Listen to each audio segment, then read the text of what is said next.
Welcome back. আশা করছি আপনারা সকলেই ভালো আছেন। তো আজকের এই ভিডিওতে দেখাবো যে ক্যাপকাটের ওয়াটারমার্কগুলো আপনারা কীভাবে রিমুভ করবেন। এর জন্য আমরা সর্বপ্রথম ক্যাপকাট অ্যাপ্লিকেশনে চলে যাব।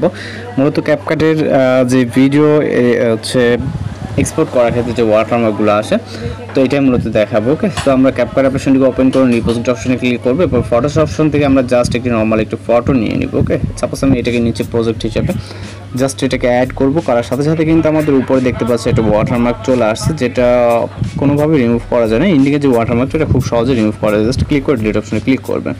এরপরে লেয়ারটিকে আমরা যতটুকু ইচ্ছে ততটুকু রাখবো। এডিটিং যে কাজটা প্রয়োজন আপনি আপনার মতো করে এডিটিং করে নেবেন। ওকে, আর এটা যদি আমরা এই যে ওয়াটারমার্কটি আছে এটা কিন্তু যদি রিমুভ করতে চাই, জাস্ট আপনি আপনার আপার এবং লেফট রাইট মুভ করতে পারবেন, কিন্তু ওয়াটারমার্কটা রিমুভ করতে পারবেন না। তো আমরা এই অবস্থাতে ভিডিওটিকে এক্সপোর্ট করে নেবার জন্য আমরা এখান থেকে এক্সপোর্ট অপশনে ক্লিক করবো। আর এখান থেকে এক্সপোর্ট করার আগে আমরা যদি ভিডিওটিকে প্লে করি আমরা কিন্তু বুঝতে পারবো না যে এখান থেকে আমাদের ভিডিওটি প্লে হচ্ছে।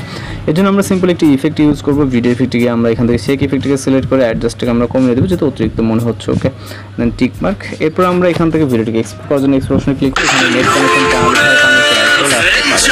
ওকে, অ্যাডটি ক্লোজ করার সাথে সাথে কিন্তু আমাদের ভিডিওটি এক্সপোর্ট হয়ে যাবে। এখানে দেখতে পাচ্ছেন এক্সপোর্ট কমপ্লিট হয়ে গেলে আমরা আমাদের ফোন থেকে চলে যাব গুগল প্লে স্টোরে। ওকে, এখান থেকে একটি অ্যাপ্লিকেশন ডাউনলোড দিতে হবে, খুবই ছোট্ট একটি অ্যাপ্লিকেশন।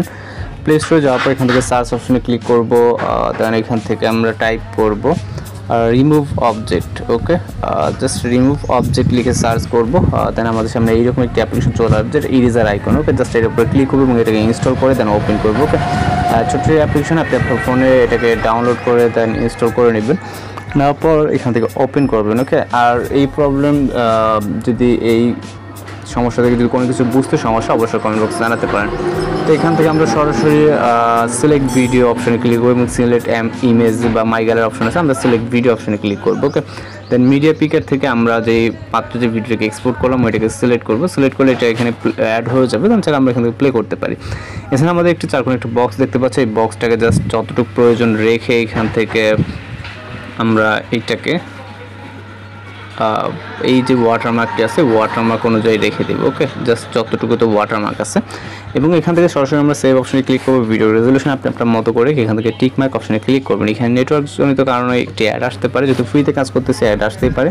অ্যাডটিকে ক্লোজ করে নেবো। এখানে পার্সেন্টেজ দেখতে পাচ্ছেন কাউন্ট হচ্ছে। ওকে, কাউন্ট হয়ে গেলে এখান থেকে 100% হলে আমাদের কিন্তু ভিডিওটি কমপ্লিট হয়ে যাবে। এখানে দেখতে পাচ্ছেন জাস্ট কয়েক সেকেন্ড ওয়েট করতে হবে। ওকে, ভিডিওটি আমাদের এক্সপোর্ট কমপ্লিট। ওকে, এবং আমরা এখান থেকে ভি অপশনে ক্লিক করব। ভি অপশনে ক্লিক করলে আমরা আমাদের ভিডিওটি কিন্তু এখানে দেখতে পাচ্ছি একদম নর্মাল একটি ভিডিও, এখানে কোনো ওয়াটারমার্ক নাই। জাস্ট আপনি এখান থেকে দেখা হয়ে গেলে আমরা কিন্তু যদি ফাইলে চলে যাই আমরা আমাদের ফোন থেকে ফাইল ম্যানেজারে চলে যাব। যাওয়ার পর এখান থেকে আমরা এটা হচ্ছে বর্তমান ভিডিও যেটা রিমুভ এই আপনার ওয়াটারমার্ক রিমুভ করা, এবং ব্যাকে চলে গেলে পূর্বের ভিডিওটা যদি দেখি ক্যাপকাট থেকে এক্সপোর্ট করা ওইটা হচ্ছে ওয়াটারমার্ক আছে। ওকে, আপাতত আপনারা এইভাবে খুব সহজে ওয়াটারমার্কগুলো রিমুভ করে নিতে পারেন। আর যদি কোনো বুঝতে সমস্যা অবশ্যই কমেন্ট বক্সে জানাতে পারেন। তো দেখা হচ্ছে নতুন কোনো ভিডিওতে। ভালো থাকবেন, সুস্থ থাকবেন।